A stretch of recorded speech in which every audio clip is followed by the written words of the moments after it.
오늘 하나님께서 우리에게 주시는 말씀은 신약 디모데후서 4장 9절에서 16절 말씀입니다. 신약 346면에 있습니다. 디모데후서 4장 9절에서 16절 말씀을 제가 받들어 봉독하겠습니다. 이 계시의 말씀을 봉독할 때 살아계신 주님의 음성을 들으실 수 있기를 바랍니다. 너는 어서 속히 내게로 오라. 데마는 이 세상을 사랑하여 나를 버리고 데살로니가로 갔고, 그레스게는 갈라디아로, 디도는 달마디아로 갔고, 누가만 나와 함께 있느니라. 내가 올 때에 마가를 데리고 오라. 그가 나의 일에 유익하니라. 두기고는 에베소로 보내었노라. 내가 올 때에 내가 드로아 가보의 집에 둔 겉옷을 가지고 오고, 또 책은 특별히 가죽 종이에 쓴 것을 가져오라. 구리 세공업자 알렉산더가 내게 해를 많이 입혔음에 주께서 그 행한 대로 그에게 갚으시리니 너도 그를 주의하라. 그가 우리 말을 심히 대적하였느니라. 내가 처음 변명할 때에 나와 함께한 자가 하나도 없고 다 나를 버렸으나 그들에게 허물을 돌리지 않기를 원하노라. 이 시간 이병훈 목사님 나오셔서 겨울이 오기 전에 라는 제목으로 하나님의 말씀을 선포하여 주시겠습니다. 아버지, 주님을 사랑하는 귀한 성도들, 험한 세상 살다가 주의 품으로 돌아왔습니다.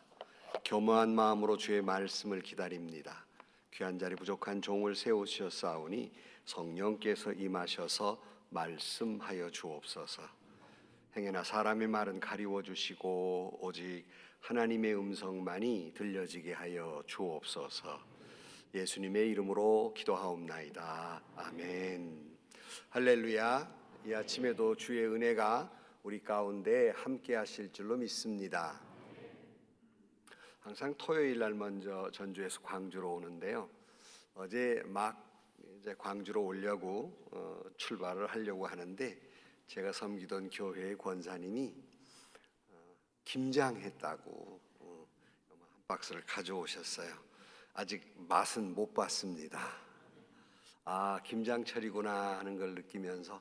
김장하셨어요? 여기 게을러 이렇게.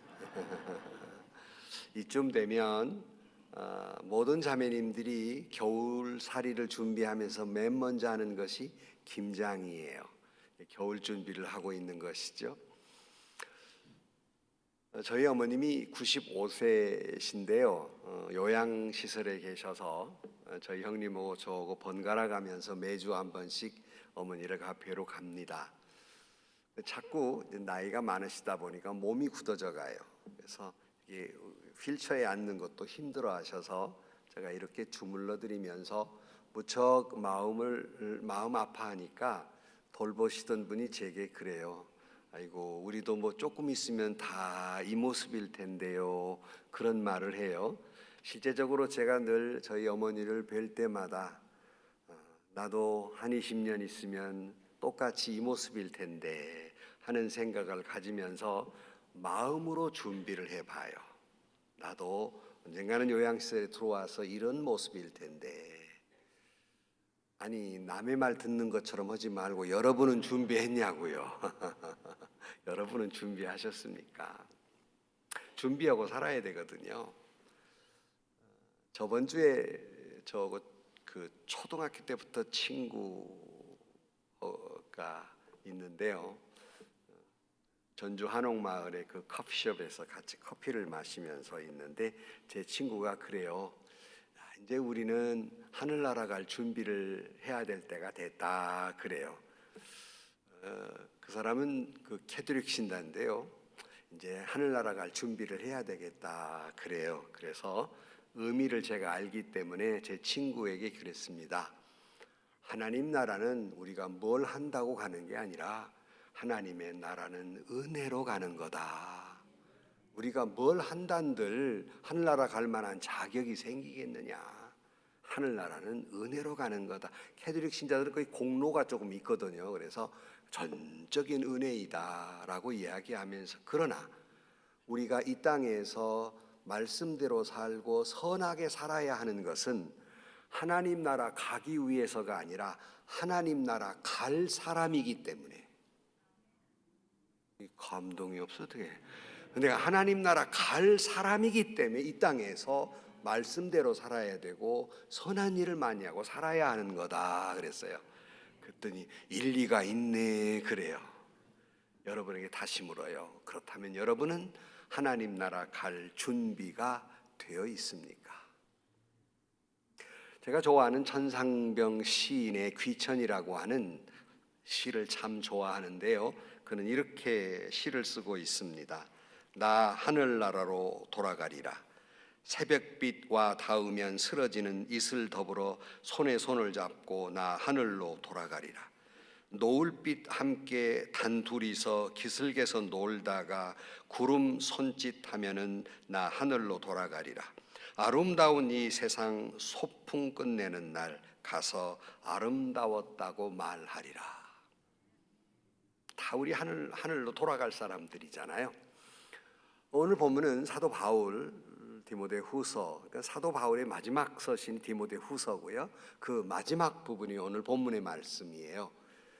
사도 바울도 자기 자신이 이제 하늘로 돌아갈 때가 왔다는 것을 직감하면서 앞에 7절 말씀에 보면 나는 선한 싸움을 다 싸우고 나의 달려갈 길을 마치고 믿음을 지켰다 그랬잖아요. 그러니까 사도 바울이 이제 다 선한 싸움 다 싸웠다.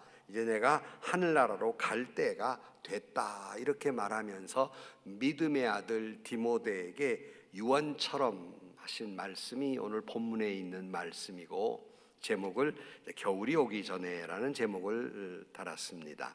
사실은 이 제목의 설교는 많은 분들이 하셔요. 특별히 대표적인 설교가 지금부터 한 80년 전에 미국의 동부 필라델비아의 피츠버그라고 하는 곳에서 40년간 그 목회를 했던 맥카트니 목사님이 10월 중순만 되면 꼭 이 설교를 하셨다고 그래요.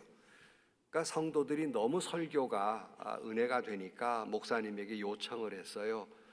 매년 이때만 되면 꼭 해주세요. 그래서 당회가 아주 결정을 했습니다. 항상 이 10월 중순이면 이 설교를 하도록 당회가 결정을 해서 매년 그 10월 중순만 되면 이 설교를 하시는 거예요. 은혜가 되니까 소문이 미 전역에 퍼져가지고 이때만 되면 미국 전역에서 이 설교 들으려고 당시에는 뭐 요즘 유튜브나 이런 게 없는 때니까 막 그 교회로 몰려들었다고 그래요. 그래서 이 설교가 이분의 설교가 유명하지만 또 뭐 일본의 여러분 잘 아는 우찌무라 간조라고 하는 신학자도 이 설교를 했고요. 또 한국의 많은 목사님들이 이 제목으로 설교를 많이 했습니다. 저도 저희가 섬기는 교회에서 매년마다는 못했어도 한 2년이나 3년에 한 번씩 같은 설교를 했어요. 그러다가 제가 한 번은 저보다 나이가 한참 연상인 장로님, 제가 장로님 중에 장로님이라고 존경하는 장로님이 계신데 장로님께 물었습니다. 장로님, 나이 어린 목사가 뭐 죽음에 대해서 이 얘기를 하고 매년마다 하는데 좀 듣기가 거시기하지 않습니까? 그랬어요. 그랬더니 그 장로님이 대답이 아이고 목사님, 그렇지 않습니다. 설교가 조금씩 다르기도 하지만 또 뿐만 아니라 매년마다 들을 때마다 은혜 받는 포인트, 은혜를 받아봤어야 알지도 은혜 받는 포인트가 그때그때마다 다르기 때문에 항상 새로워서 항상 말씀을 듣고 많은 은혜를 받습니다. 그래서 제게 용기를 주신 적이 있어요. 근데 여러분 이 말씀을 들으면서 지금 처음 듣는 것처럼 저를 보시는데 처음이 아니라는 사실, 언제 들었던가 지금 감감하죠? 제가 22년 말에 연말에 여러분 이 교회 와서 설교를 시작해서 23년 2월 26일까지 설교를 했어요. 기억도 안 나지 뭐 자우지간에. 그런데 마지막 2월 26일 설교를 하면서 제가 이제 이 교회의 마지막이다 생각을 하고 헤어질 결심을 하고 한 설교가 이 설교예요. 아하, 이제 불이 들어왔어요, 안 들어왔어요? 지금 깜빡깜빡해요. 그래서 제가 이 설교를 하면서 제가 이 교회에 이제 다시 올 일이 없으니까 내가 유언처럼 디모데의 유언을 빌어서 여러분에게 설교합니다. 그러고 설교를 했는데 다시 살아왔네. 이 참 어색하지만 그래도 또 계절이 됐기 때문에 이 말씀을 같이 나누고자 합니다. 우리가 계절적인 겨울을 맞이해서 이 말씀이 주는 교훈이 우리에게 큰 것인데, 이 말씀 속에서 겨울을 준비하는 지혜가 여러분에게 있기를 주의 이름으로 축복합니다. 첫 번째 생각하는 것은요, 여기 사실은 이 겨울이 오기 전에란 말은 21절, 길어서 다 읽지를 못했습니다만은 21절에 있는 말씀인데, 사실 이 겨울이라고 하는 것이 우리나라는 정말 사계절이 뚜렷해서 참 좋잖아요. 봄, 여름, 가을, 겨울 정확히 돌아옵니다. 하루 만에 에어컨에서 온풍기 바꾸잖아요. 나만 그래요? 하루만. 그러니까 정확해요, 우리나라 사계절은. 그런데 인생의 계절은 정확하지 않습니다. 물론 청년의 계절, 장년의 계절, 봄, 여름, 가을, 겨울, 인생을 그렇게 나누어서 본다면 정확히 때를 따라 와야 되는데, 봄이 된 봄철에 눈이 오는 인생도 있고 여름철에 무서리가 내리는 인생도 있어요. 무슨 말이냐면 청년 시절에 하나님이 오라 할 때가 있고 장년 시절에도 주님이 너 거기까지만 살으라고 부르는 때가 있다고요. 그러니까 계절의 사계절은 분명하고 순서적으로 오지만 인생의 사계절은 분명하지 않고 순서가 뒤죽박죽이에요.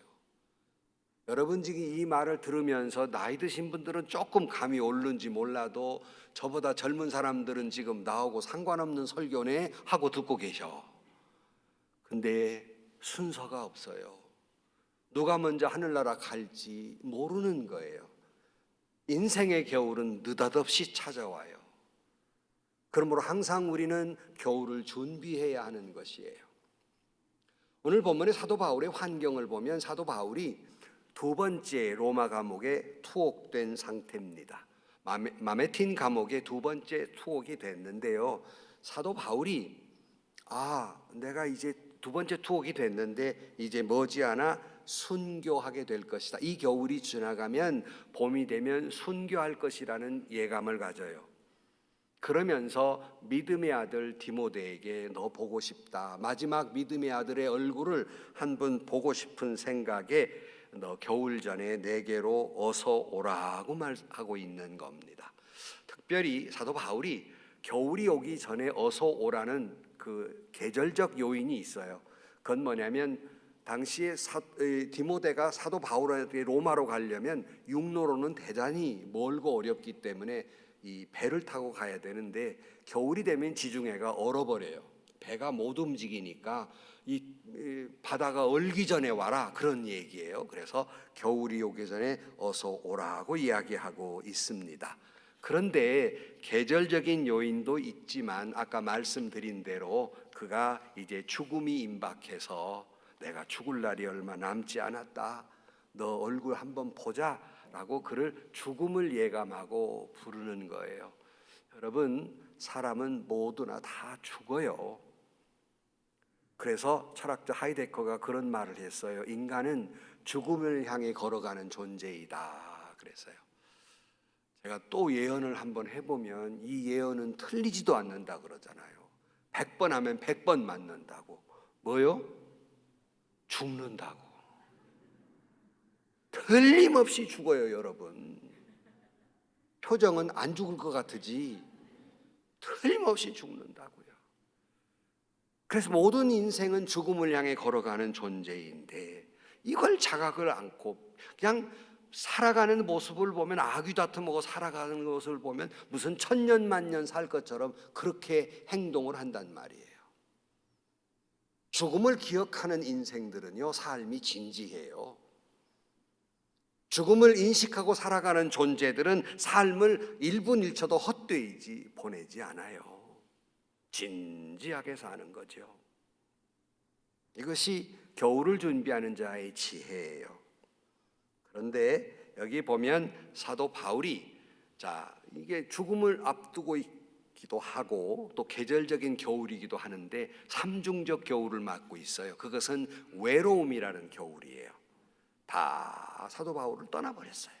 그것이 오늘 10절과 11절의 말씀이에요. 거기에 보면 대만은 이 세상을 사랑하여 나를 버리고 데살로니가로 갔고 그레스게는 갈라디아로 디도는 달마디아로 갔고 누가만 나와 함께 있느니라. 내가 올 때 마가를 데리고 오라. 그가 나에게 일에 유익하니라 그랬는데, 대만은 세상을 사랑하여 갔다는 말은 당시에 핍박이 너무 심하니까 도망간 거예요. 그러니까 사도 바울을 배신하고 도망간 사람이 데마예요. 또 그레스게는 갈라디아로 디도는 또한 갔다 그랬는데 디도 역시 또 달마디아로 갔다 그랬어요. 이 말은 자기 배신은 아니지만 해야 할 일이 있기 때문에 바울 곁에만 있을 수 없어서 갔어요. 그 다음에 두기고는 에베소로 보내었다. 이것은 일부러 사도 바울이 에베소 교회에 일이 있어서 두기고를 보냈습니다. 그러니 배신하고 떠난 사람, 일이 있어 간 사람, 할 수 없어 보낸 사람, 이리저리 하다 보니까 사도 바울 곁에 아무도 없는 거예요. 누가만 나와 함께 있다 그랬는데 누가는 의사입니다. 사도 바울이 병주만이에요. 그러니까 항상 바울을 따라다니면서 병을 간호해 주었는데 이제 감옥에까지 추운 겨울에 있으니까 옥바라지를 하기 위해서 누가만 남아있고 다른 사람 다 가버렸다. 아무도 남지 않았다. 그렇게 고독의 겨울을 맞고 있는 겁니다. 여러분, 인생은 어차피 고독한 존재예요. 이리저리 하다 보면 내가 알던 사람 이래서 떠나고 저래서 떠나고 다 내 곁을 떠나고, 나이 드신 분들은 이해할 거예요. 하나 둘, 요즘 뭐 100세 시대라고 그러지만 하나 둘 이 친구 저 친구 떠나가는 거예요. 제가 우리 총회장 한 분을 만났을 때 같은 동갑이기 때문에 안 죽고 살아 계셨어? 내가 그랬어요. 그랬더니 젊은 목사가 이걸 가만히 보더니 아이고 나이 드신 목사님들 인사가 다르네요. 살아 있어? 그러고 물었거든요. 내가 저희 어머니 80, 90대면서 전화만 동창한테 전화만 오면 살아 있냐? 그러고 왜? 다 죽으니까. 이제 전화 안 오면 병원에 갔든지 요양실에 갔든지 죽은 거예요. 그런데 뭐 우리 어머니 세대만 그렇겠습니까? 내 세대만 그렇겠습니까? 다 그렇죠. 이래서 떠나고 저래서 떠나고 10남매 12남매 있어도 이래저래 다 지갈 길 가고 결국 혼자 남아요. 근데 이 혼자 남는다는 것이 이 땅에 살 때도 혼자 남지만 하나님 나라에 갈 때도 혼자 가는 거예요. 같이 가줄 사람이 없어요. 너 없으면 못 살아 그래도 그럼 우리 나 죽을 때 같이 죽자 그러면 죽을 사람 있어요? 어디다 뜨거라고 도망가지? 천국은 어차피 하나님의 나라는 나 혼자 가는 거예요. 언젠가는 주님 앞에 나 혼자 서야 할 날이 반드시 옵니다. 이걸 생각하고 사는 사람과 이런 생각을 하지 않는 사람과는 그 삶이 전혀 다른 거예요. 성도 여러분, 언젠가는 반드시 내가 하나님 앞에 홀로 서야 합니다. 메멘토 모리, 죽음이 있다는 것을 기억하라. 이걸 기억하고 사는 것이 삶의 지혜이고 신앙인의 지혜인 겁니다. 겨울이 오기 전에 겨울을 준비하는 우리 여러분 삶의 지혜, 신앙인들의 지혜가 있기를 축복합니다. 그런데 이 사도 바울이 이 편지를 쓰면서 그가 죽음을 예감하면서 준비하는 것들이 있어요. 짧지만 여기 보면 11절 말씀에 이렇게 아까 읽은 말씀인데요. 내가 올 때에 마가를 데리고 오라. 그가 나의 일에 유익하니라 그랬어요. 갑자기 마가를 언급하고 유익하다는 말을 덧붙이고 있어요. 여기에는 사연이 있습니다. 그것은 사도 바울이 바나바, 그때는 바나바가 더 중심이죠. 바울보다 처음 시작은 바나바를 중심으로 해서 1차 선교 여행을 떠납니다. 그런데 이 바나바의 조카 마가가 같이 가겠다는 거예요. 조카니까 함께 선교 여행을 떠납니다. 그래서 얼만큼 갔을까? 비시디아 안디옥에 이르렀을 때 밤빌리아 버가에 도착을 했는데 그만 이 마가가 병에 걸린 거예요. 성경에는 나오지 않지만 전해오는 이야기에 의하면 마가가 병 걸린 거예요. 그러니까 이 부잣집 아들이었다고 그러는데 부잣집 아들 데려와 가지고 병 걸려 죽으면 어떻게 해요? 선교도 큰 방해가 되는데 그러면 이 바나바하고 바울이 정성스럽게 선교할 여행도 못 가고는 그를 간호했어요. 그리고 몸이 회복됐습니다. 이제 떠나야 되잖아요. 그런데 마가가 나 못 갑니다. 이제 나 집으로 갈랍니다. 이 부잣집 도련님이 이게 때를 쓰고 집으로 가버리는 거예요. 그러니까 좋은 일도 함께 했다가 한 좌석이 비면 서운한데 힘들게 가는 길에 같이 했던 동지가 없어요. 얼마나 마음이 서운해요. 아마 사도 바울의 마음이 단단히 서운했던 것 같아요. 그러니까 돌아왔어요. 이제 돌아와서 교인들에게 1차 선교여행 때 이런 기적을 받고 이런 은혜가 있었고 이렇게 복음이 전파됐고 막 하니까 얼마나 황홀해요. 이 말을 뒤에서 가만히 있던 마가가 아이고 그때 내가 안 돌아올 걸, 같이 갔으라면 좋았을 텐데 괜히 돌아왔다, 후회가 막급이었던 것 같아요. 얼마 후에 2차 선교여행을 또 간다고 그러니까 마가가 또 따라 나섭니다. 나 이번에도 같이 갈랍니다. 이때 마가야 조카니까 같이 가기를 원했지만 사도 바울이 냉혹하게 잘라냅니다. 안 된다. 내가 한 번 속지 두 번 속냐? 또 가다가 또 집에 가려고 그러려고? 안 돼. 절대로 안 된다고 그럽니다. 바나바가 아무리 사정을 해도 안 된다고 거절을 합니다. 급기야 바나바와 바울, 그 믿음의 동지요 생명의 동지가 급기야는 싸우기를 시작해. 얼마나 심히 다툽니다. 그 일 때문에. 그것이 성경에 나와요. 사도행전 15장 39절 말씀에 보면 서로 심히 다투어 피차 갈라서니 바나바는 마가를 데리고 배 타고 구브로로 갔다. 그래서 성경이 언급할 정도로 싸웠어요. 근데 바나바, 그건 조카니까 자연히 그렇고, 바나바라는 이름의 뜻이 재밌어요. 위로의 아들이란 뜻이 있어요. 그러니까 바나바는 자기 조카를 위로하고 싶고 같이 데리고 가고 싶은 건 당연한 거잖아요. 근데 바울이 아주 냉정하게 잘라버립니다. 둘이 갈라서 버려요. 바나바하고 바울하고 갈라설 정도로 싸워요. 그래서 바나바와는 마가를 데리고 구브로는 그들의 고향, 그러니까 배를 타고 가야만 되는 지역이에요. 배 타고 가고, 바울은 신라와 함께 수리아, 밤빌리아 북쪽, 지금은 시리아예요. 지금의 시리아 지역 북쪽에로 가게 됩니다. 그러니까 하나는 배 타고 가버리고 하나는 육로로 가버리고 서로 싸우고 갈라서 버리고 맙니다. 그런데 이제 와서 무슨 왜 자꾸 갑자기 사도 바울이 갑자기 마가를 찾는가? 사도 바울이 죽을 날이 가까우니까 자기의 과거를 회고해 보였지 않겠어요? 성찰을 해보니까 한 사람이 걸리는 거예요. 한 사람의 얼굴이 떠오르는 거예요. 마가, 그때 내가 마가에게 그럴 일이 아니었는데 라는 후회스러움이 있었어요. 왜냐하면 마가는 그 후에 열심히 헌신했어요.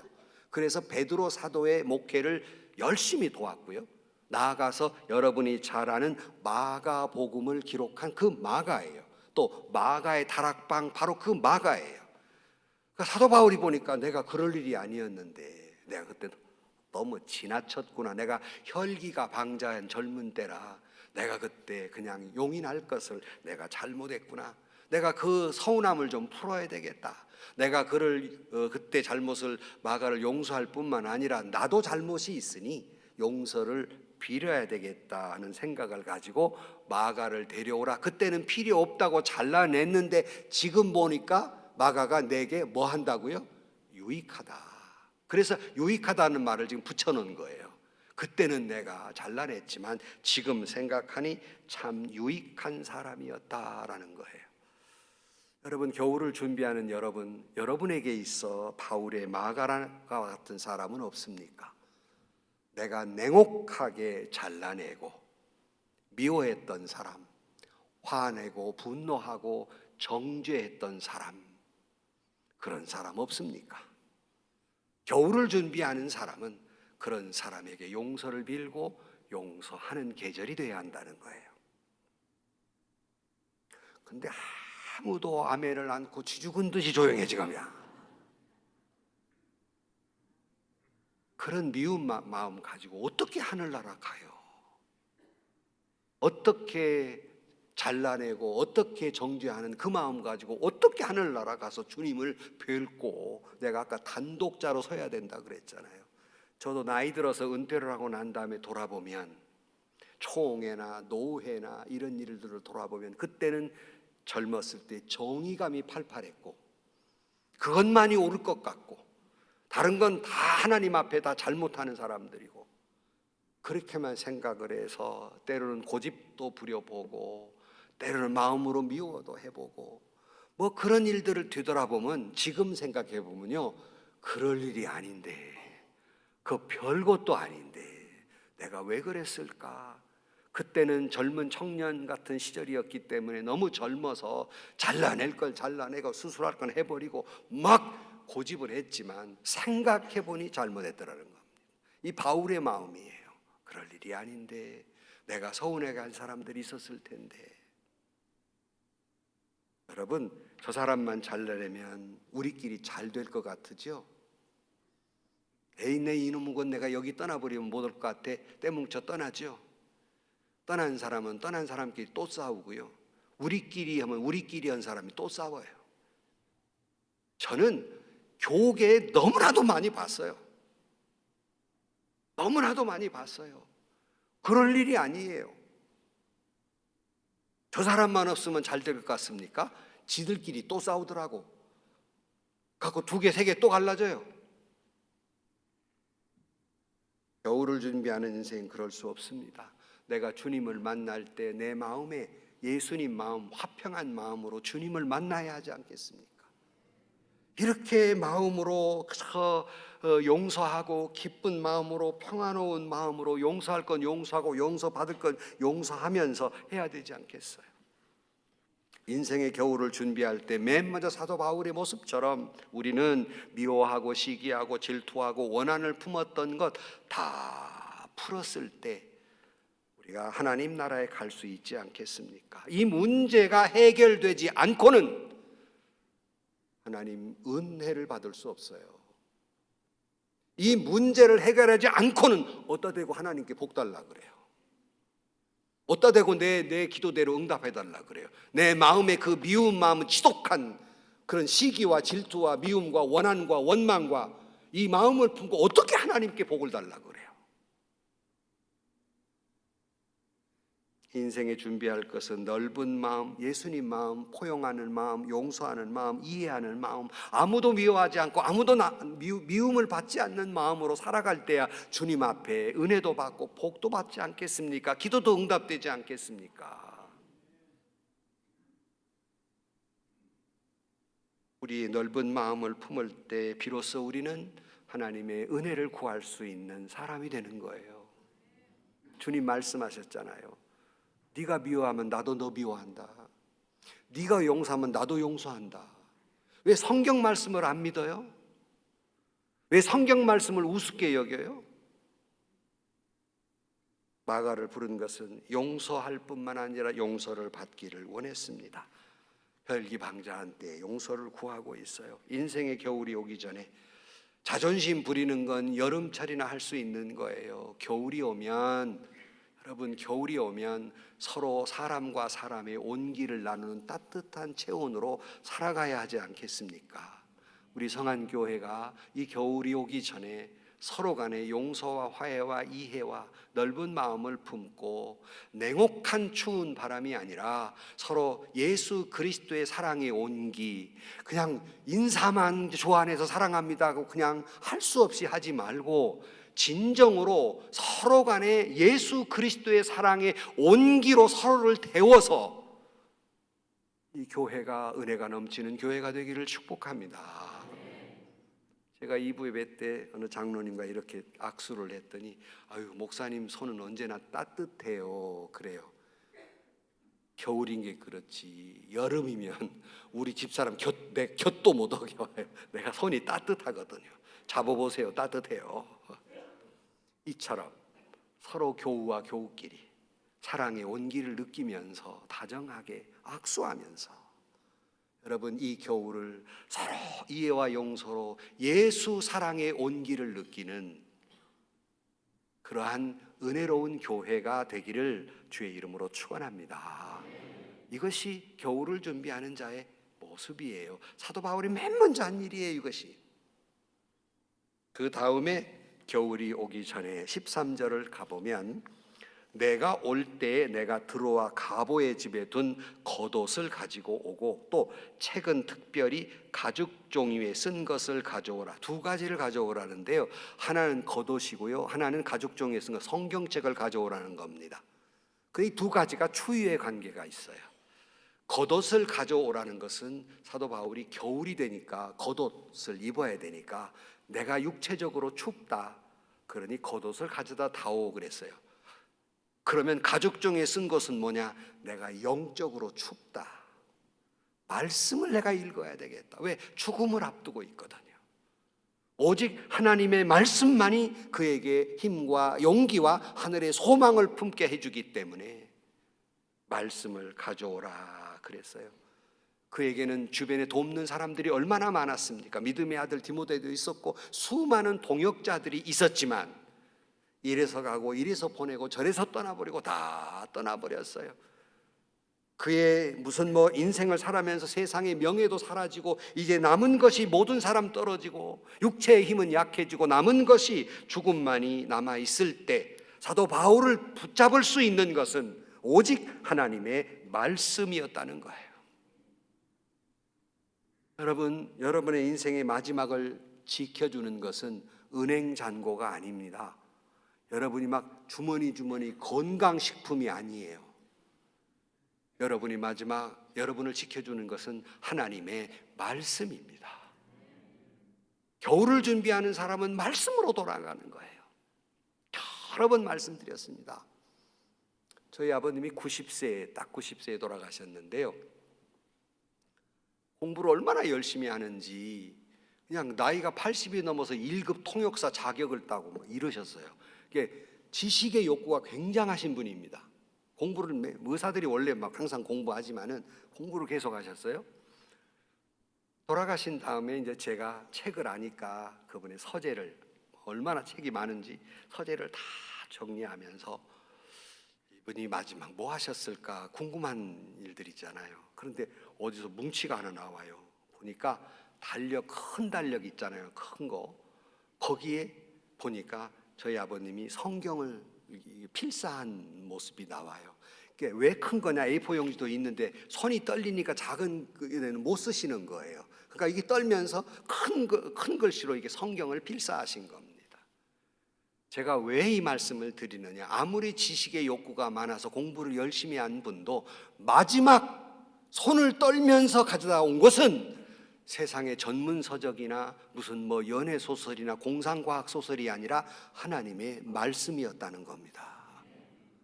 말씀밖에 없다는 거예요. 죽음을 앞두고 뭘 읽어요? 경제 시사를 읽겠습니까? 무슨 뭘 읽겠습니까? 부들부들 떨는 손으로 하나님의 말씀을 가지고 그 필사를 죽으라고 하셨어요. 겨울을 준비하는 사람은 말씀으로 돌아가는 겁니다. 말씀만이 여러분을 천국으로 인도하는 다리가 되어질 겁니다. 말씀만이 끝까지 하늘의 소망을 품게 하고 주님을 만나게 하고 희망을 품게 하는 것이 하나님의 말씀입니다. 겨울을 준비하는 여러분, 하나님의 변하지 않는 약속의 말씀으로 돌아가기를 주의 이름으로 축원합니다. 마지막으로 그가 숨을 거두기 전에 이런 말을 하고 있어요. 16절 말씀을 보면 내가 처음 변명할 때 나와 함께 한 자가 하나도 없고 다 나를 버렸으나 그들에게 허물을 돌리지 않기를 원하노라. 나를 다 버렸어요. 얼마나 화가 나요. 세상에 그 사람이 나한테 이럴 수 있을까? 부들부들 떨리는 심정 아니었겠습니까? 그러나 그에게 허물을 돌리지 말아라. 한두 사람 남아있는 게 아니라 하나도 없더라. 하나도 없다. 그래도 그들에게 너 허물 돌리지 말아라. 이게 마지막 당부예요. 여러분, 허물을 다른 사람에게 돌리지 않기를 축복합니다. 바울의 생각은 아까 마가 얘기도 있지만 그에게만 허물이 있었겠냐? 나에게도 허물이 있는 게지. 그러니 그에게 허물을 너무 돌리지 말아라 라고 말하는 거예요. 그뿐만이 아니라 14절로 가보면요, 구리 세공업자 알렉산더가 내게 해를 많이 입혔음에 주께 해서 그 행한 대로 그에게 갚으시리니 그랬는데, 구리 세공업자 알렉산더, 구리장색 알렉산더라고 되어 있습니다만, 구리로 냄비를 만들고 주전자를 만드는 사람이에요. 근데 이 사람이 왜 바울에게 이 앙심을 품었냐면 그 만드는 가운데에서 우상을 만들어 파는 거예요, 구리로. 근데 이 바울이 복음을 전하면 우상을 안 사가는 거예요. 하나님만 믿으니까. 그러니까 앙심을 먹은 거예요. 저 사람 때문에 내가 경제적으로 손해봤다는 거죠.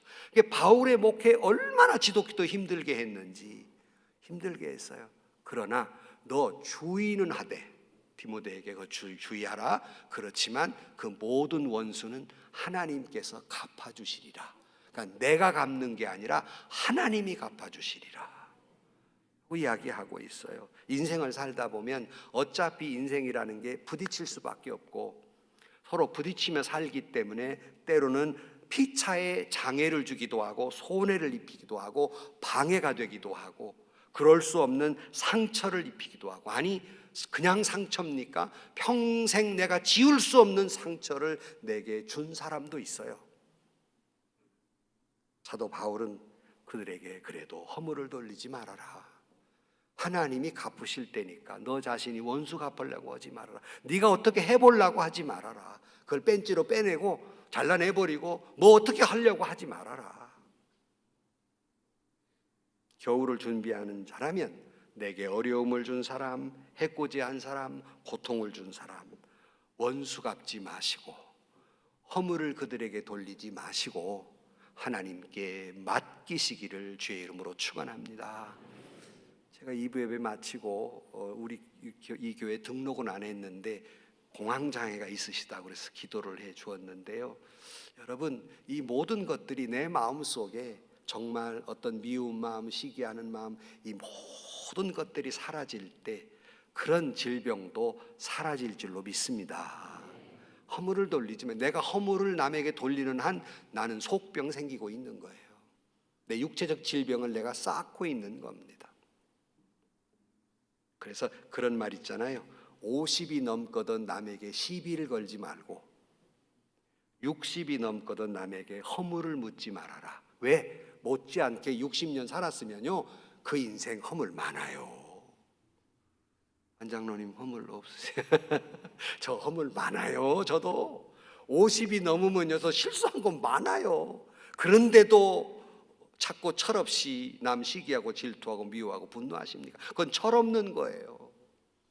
자기가 뭔데? 여러분, 자식이 잘못되면 물론 그 자식의 잘못한 부분도 있지만 부모로서의 잘못도 있잖아요.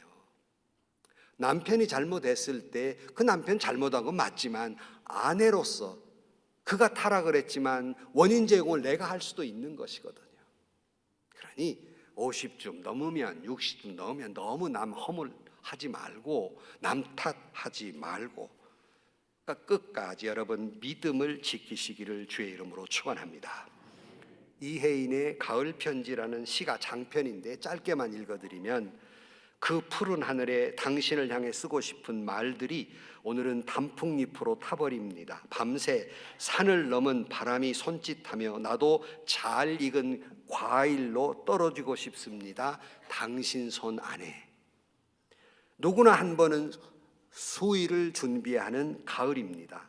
살아온 날을 고마워하며 떠날 채비에 눈을 씻는 계절, 모두에게 용서를 빌고 약속의 땅으로 뛰어가고 싶습니다. 한 번쯤은 우리가 지금은 이제 수의를 잘 준비하는 시절이 아니시죠? 한 번쯤은 마음의 수의도 준비해 봐야 되지 않겠습니까? 내가 어떤 모습으로 하늘나라 갈 것인지 겸손히 옷깃을 여미고 나의 마지막을 생각하면서 여러분 마음의 수의를 준비하면서 주님 앞에 갈 때까지 여러분 믿음을 준비하시기를 축복합니다. 용서하고 용서를 받는 준비가 되기를 축원합니다. 말씀을 다시 한번 가까이 가기를 주의 이름으로 축원합니다. 더 이상 누구가 잘했고 못했고 탓을 돌리지 말고 하나님께 다 맡기시기를 축원합니다. 혹시라도 이 시간 바울에게 있어 마가가 있다면 나는 누구를 그렇게 냉혹하게 잘라냈지? 누구를 그렇게 내가 미워했던가? 지나온 세월, 아니 2025년 내가 누구를 그렇게 잘라내려고 했던가? 그런 사람이 떠오르시면 찾아가 그렇게 섭섭한 사람에게 미안했다고 이야기하시고, 그리고 용서를 하고 용서를 구하는 계절이 되기를 주의 이름으로 축원합니다. 혹시라도 누군가가 데마처럼 나를 배반했고 알렉산더처럼 나를 해코지한 사람이 있습니까? 분을 풀어도 10번 풀고 싶지만 허물을 그에게 돌리지 말고 공의로우신 하나님께 맡기면서 내 마음의 그 돌처럼 무거운 짐을 덜어버려야 하나님 나라에 가볍게 갈 수 있습니다. 다시 말씀드립니다. 내 마음에 돌덩이처럼 있는 누군가에게 대한 원망과 미움의 돌을 내려놓을 때 하나님의 나라에 가볍게 갈 수 있습니다. 말씀으로 돌아가십시오. 세상의 뉴스나 경제 뉴스가 아니라 생명의 말씀으로 돌아가 그 말씀에 가르치는 대로, 인도하시는 대로 하나님 나라에 가시기를 축원합니다. 그리고 청산병처럼 하늘나라 가서 주님 앞에 내가 지나온 세월 주님 참 아름다웠습니다, 이렇게 고백할 수 있는 여러분들이 되시기를 주의 이름으로 간절히 축원합니다. 기도하십시다. 하나님 아버지, 어느덧 겨울철이 다가오고 있습니다. 계절의 겨울을 준비하듯 인생의 겨울도 준비하게 하여 주옵소서. 내 마음속에 누군가 마가와 같은 사람이 있거든 찾아가 끌어안게 하시고 용서하고 용서를 받으며 따뜻한 그리스도의 사랑의 온기로 녹여내는 저희들이 되게 하여 주옵소서. 하나님의 말씀으로 돌아가 주님의 말씀을 통해 주님을 만나고 하늘의 소망을 품게 하여 주옵소서. 그리하여 주님의 나라 갔을 때 내가 살던 이 세상 인생이 주님 때문에, 은혜 때문에 아름다웠다고 말할 수 있는 우리 모든 성도들이 되게 하여 주옵소서. 예수님의 이름으로 기도하옵나이다. 아멘.